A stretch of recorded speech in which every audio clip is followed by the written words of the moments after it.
No meio do Oceano Pacífico, a milhares de quilômetros de qualquer centro minimamente habitado, encontra-se um minúsculo pedaço de terra. A ilha de Pitcairn. Uma ilha de apenas 3,5 por 1,5 quilômetros.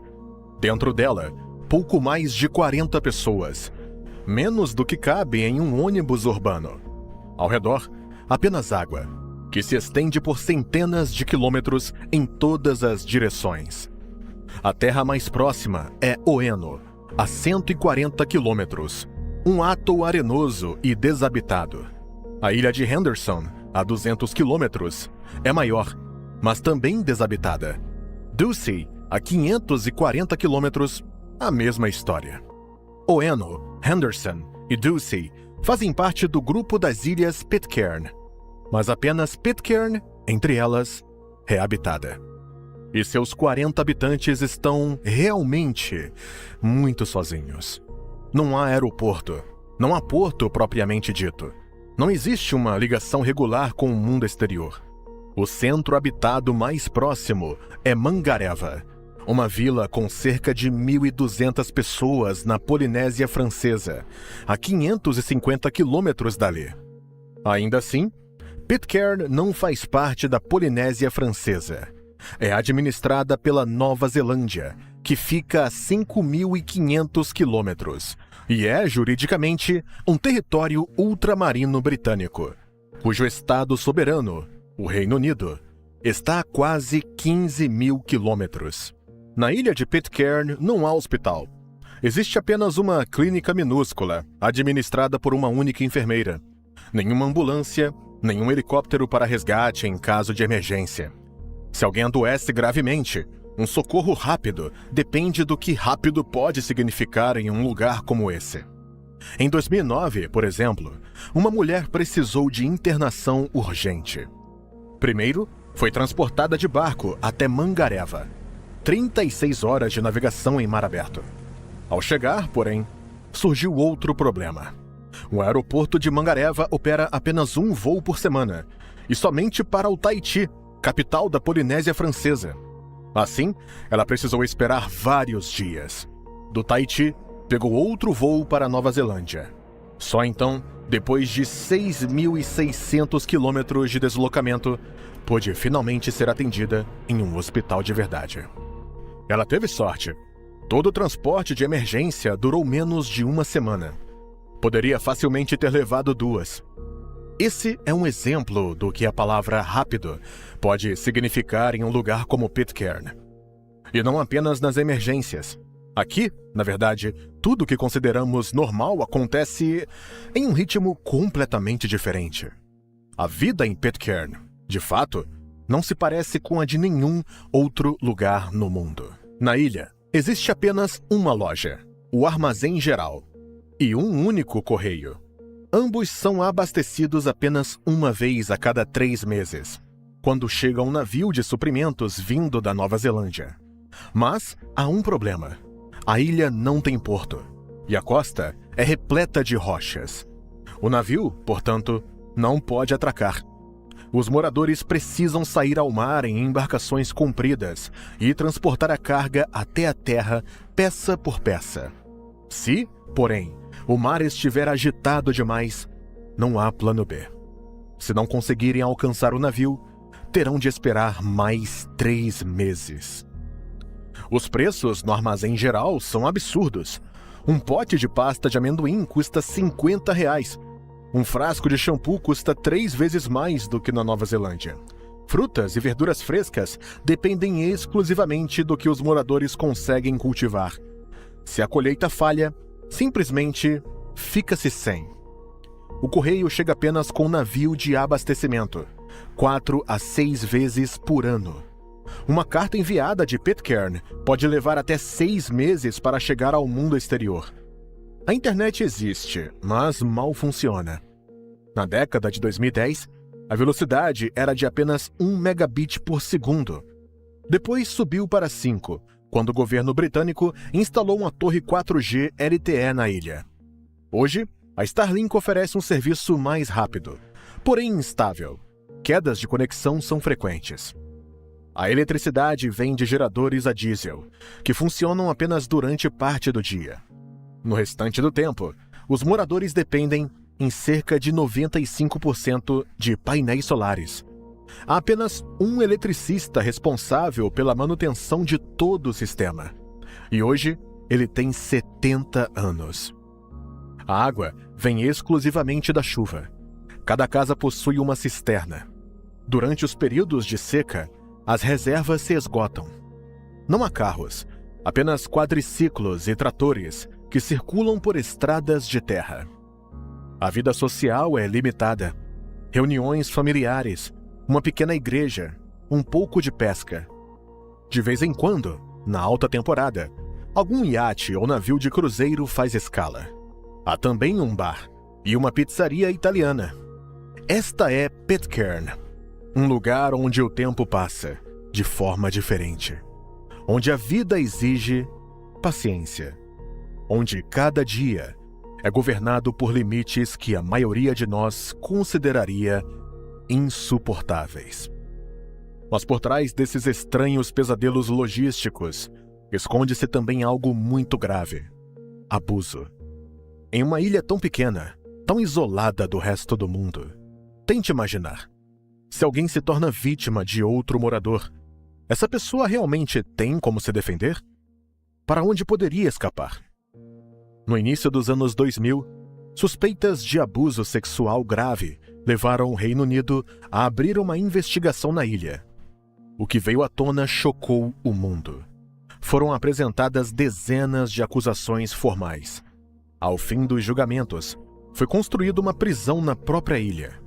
E quase metade dos homens de Pitcairn foi considerada culpada e encarcerada por abusar de meninas menores de idade. Algumas ainda no início da adolescência, até mesmo manipuladas a ponto de acreditar que tudo o que estavam vivendo era completamente normal. A história de Pitcairn não começa com seus atuais 40 habitantes, mas com o Império Britânico do século XVIII. No fim do século XVIII, a Grã-Bretanha buscava uma maneira barata de alimentar os escravos africanos nas plantações do Caribe.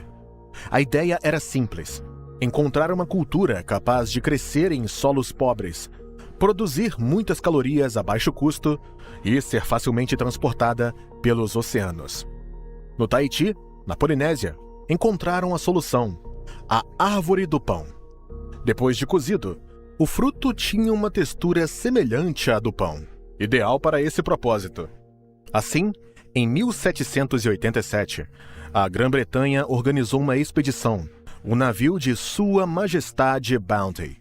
Sua missão era zarpar rumo ao Tahiti, coletar centenas de mudas de árvore do pão e transportá-las para o Caribe. Mas navegar da Inglaterra até o Pacífico naquela época não era nada simples. Cruzar a traiçoeira passagem de Drake, na extremidade sul da América do Sul, era arriscado demais para os navios de madeira do período. O Bounty foi então obrigado a seguir uma rota muito mais longa. Seguir pelo Atlântico rumo ao sul, contornar o Cabo da Boa Esperança, atravessar o Oceano Índico e só então alcançar o Pacífico, um desvio de mais de 10.000 quilômetros. Quando o navio finalmente chegou ao Tahiti, em 1788, a tripulação permaneceu ali por 5 meses, o tempo necessário para coletar e preparar as mudas de árvore do pão. Durante esse período, muitos marinheiros criaram laços com a população tahitiana, especialmente com as mulheres locais. Aos olhos dos marinheiros ingleses, elas pareciam extraordinariamente livres na vivência da própria sexualidade, sobretudo quando comparadas à rígida moral europeia do século XVIII.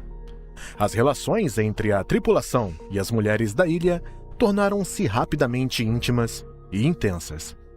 Quando Bounty ficou pronto para partir, a disciplina a bordo já havia desmoronado. Poucas semanas após o início da viagem de retorno, em abril de 1789, um grupo de amotinados liderado por Fletcher Christian tomou o controle do navio, dando origem ao que ficaria conhecido como o Motim do Bounty. O capitão William Bligh e os membros da tripulação que permaneceram leais a ele foram abandonados à deriva em uma pequena embarcação. Os amotinados então retornaram à Polinésia. Mas sabiam que não poderiam permanecer no Tahiti. A Marinha Real certamente os encontraria e os puniria. Assim, Christian e um pequeno número de seguidores, ao todo 7 amotinados, 12 mulheres polinésias e vários homens polinésios, começaram a procurar um lugar onde pudessem se esconder. Em 1790, encontraram uma ilha desabitada e marcada incorretamente nos mapas náuticos: Pitcairn. Ela havia sido avistada pela primeira vez em 1767 por Robert Pitcairn, um guarda-marinha de apenas 15 anos. Depois de desembarcar, os amotinados incendiaram o Bounty para apagar qualquer vestígio de sua presença. Mas a vida na ilha revelou-se tudo menos paradisíaca. Logo surgiram tensões entre os amotinados ingleses e os homens polinésios, levados para lá contra a própria vontade. As disputas por mulheres e por recursos rapidamente degeneraram em violência. Em menos de uma década, a maioria dos amotinados ingleses estava morta, assassinada em confrontos e acertos de contas, enquanto os homens polinésios foram mortos em represálias. Por volta de 1800, restava vivo apenas um amotinado, John Adams, cercado pelas mulheres polinésias e seus filhos. Quando um navio da Marinha Real Britânica finalmente redescobriu Pitcairn, os oficiais observaram, surpresos do convés, aquele pequeno vilarejo na ilha e se perguntaram: o que fazemos agora com essas pessoas? Naquele momento, a maioria dos amotinados já estava morta, vítima de conflitos, alcoolismo e doenças. Já não restava ninguém a ser punido. Pelo contrário, os oficiais ficaram impressionados com o que viam. Uma colônia, nascida do crime, ainda de pé, e assim foi deixada em paz. Pitcairn sobreviveu, pequena, frágil, isolada no meio do nada, e ainda assim sob domínio britânico. Ao longo dos séculos, a população da ilha cresceu e diminuiu drasticamente diversas vezes. No auge, na década de 1850, Pitcairn chegou a ter cerca de 200 habitantes, antes que doenças e ondas migratórias para Nova Zelândia e a Austrália reduzissem o número a apenas 16 pessoas. Pitcairn tornou-se um paradoxo, uma comunidade nascida de um motim, marcada pela violência, mas mantida unida por laços familiares e afetivos. Durante séculos, permaneceu à margem dos mapas, quase esquecida, até que, nos anos 2000, foi subitamente trazida de volta aos holofotes. Não por seu passado romântico ligado aos amotinados, mas por um escândalo contemporâneo.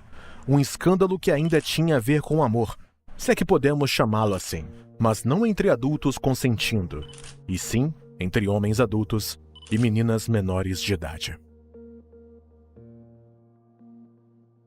Durante décadas, as meninas e adolescentes de Pitcairn sussurravam histórias de abusos. Às vezes, os estrangeiros que visitavam a ilha captavam fragmentos dessas histórias. Tudo mudou em 1999, quando a agente Gail Cox, uma policial britânica de Kent, em missão temporária na ilha, recebeu uma confissão chocante. Uma jovem de 15 anos, Belinda, contou que havia sido estuprada por um visitante. Isso, por si só, já era extremamente grave. Mas então, acrescentou: eu também fui estuprada por outros homens aqui nesta ilha. Aquelas palavras romperam o silêncio e levantaram uma pergunta inquietante.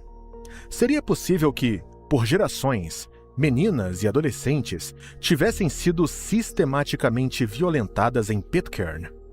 A partir dessa revelação, surgiu a Operação Unique, uma investigação conjunta entre o Reino Unido e a Nova Zelândia. Nos 2 anos seguintes, os investigadores entraram em contato com todas as mulheres que haviam vivido na ilha nos 20 anos anteriores. Elas foram localizadas na Nova Zelândia, na Austrália e no Reino Unido. O que veio à tona foi aterrorizante. Cada uma das mulheres entrevistadas denunciou abusos sexuais. Algumas relataram que as violências começaram quando ainda eram muito pequenas. Uma delas relatou ter sido estuprada aos 3 anos. Muitas descreveram agressões sofridas aos 7, 8 ou 10 anos. Na maioria dos casos, os agressores não eram estranhos, eram membros da família, parentes do sexo masculino, figuras de autoridade. Uma vítima declarou mais tarde: em Pitcairn era como se você simplesmente se rendesse. Era considerado normal, você não questionava. Outra contou: se você dissesse não, era humilhada e ridicularizada. Nos ensinavam que as coisas em Pitcairn funcionavam assim. No início dos anos 2000, os promotores já haviam reunido provas esmagadoras. Foram apresentadas cerca de 100 acusações. Em 2004, 7 homens, quase 1/3 da população masculina adulta da ilha, foram levados a julgamento. Entre eles, estava também o prefeito, Steve Christian. O julgamento aconteceu na própria ilha Pitcairn, em um tribunal improvisado. As vítimas prestaram depoimento por videoconferência, diretamente da Nova Zelândia. Ao final, 6 dos 7 homens foram condenados por mais de 30 acusações. A pena mais severa chegou a 6 anos de prisão. Mas os processos não terminaram ali. Em 2007, Sean Christian e Brian Young enfrentaram novas acusações durante uma sessão especial da Suprema Corte de Pitcairn, realizada na Nova Zelândia. Ambos também foram considerados culpados. No total, 10 homens, quase metade da população masculina adulta da ilha, acabaram condenados. Os réus buscaram se defender, principalmente de 2 formas. Primeiro, alegaram que a legislação britânica não se aplicava a Pitcairn, sustentando que a ilha nunca teria sido formalmente anexada. O recurso chegou ao Conselho Privado do Reino Unido em 2006. A corte rejeitou o argumento e reafirmou que Pitcairn é território britânico desde 1838, estando seus habitantes sempre sujeitos à lei britânica. Em segundo lugar, alguns argumentaram que as relações sexuais com meninas menores de idade faziam parte da tradição local. O próprio Steve Christian declarou: "Aqui sempre foi assim." Os juízes rejeitaram essa tese de imediato. O Conselho Privado do Reino Unido foi categórico: "Isso não são tradições, são crimes." Ao término dos julgamentos, Pitcairn não possuía uma prisão. O Reino Unido então providenciou a construção de uma. Foi erguido na ilha um presídio com 6 celas, além de uma nova delegacia. Agentes penitenciários foram enviados da Nova Zelândia. Também se estabeleceu uma presença policial permanente, inicialmente com agentes em regime de rodízio e, posteriormente, com um único policial neozelandês residente de forma fixa na ilha. A própria dinâmica da prisão refletia a realidade singular de Pitcairn. Durante o dia, os homens podiam trabalhar na agricultura e na pesca. À noite, eram recolhidos às celas. Mais tarde, alguns passaram a cumprir prisão domiciliar. Em 2009, o último detento deixou a instalação. A prisão permaneceu vazia. Em determinado momento, as autoridades chegaram a considerar a possibilidade de convertê-la em alojamento turístico. Durante muito tempo, Pitcairn foi lembrada como a Ilha dos Amotinados do Bounty. Hoje, é lembrada também por outro motivo. Não apenas por sua rebelião contra o Reino Unido, não apenas por ter sobrevivido isolada no meio do nada, mas também por gerações de abusos. Uma colônia nascida do amor e do crime, e ainda hoje marcada por ambos.